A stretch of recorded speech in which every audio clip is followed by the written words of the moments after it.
अब यो प्लास्टिकको ट्याङ्कीमा चाहिँ के गर्ने त यसमा पनि थाहा चाहिँ हुन्छ यहाँसम्म पानी छ भने ठ्याक्क थाहा हुन्छ होइन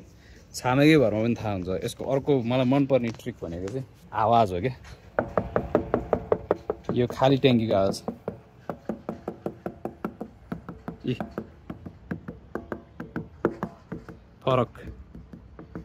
अब यहाँ छाम्दा र यहाँ छाम्दा यहाँ अलिक चिसो छ यहाँ आइसकेपछि धेरै चिसो छ होइन तल गए त्यति चिसो हुँदै जान्छ तर यहाँ र यहाँ चाहिँ सबभन्दा धेरै फरक छ चिसोको भनेपछि पानी यहाँसम्म छ एउटा त्यो भयो अर्को भनेको ए ल आवाजै फरक छ क्या यो खाली छ यहाँसम्म छ अब यसको खोलेर हेरौँ है त कति रहेछ एक दुई रिङ एक दुई यहाँ ल त्यसरी थाहा हुन्छ माथि चढी उयस त झन्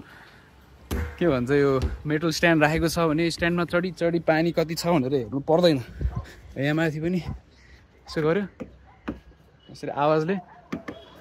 होइन यो पुरै भरिसक्यो ए उ त्यहाँ माथिसम्म छ पानी यसको उहाँ माथि छ ट्याक्कै थाहा हुन्छ है त यति भएपछि अलिकति ज्ञान भयो होला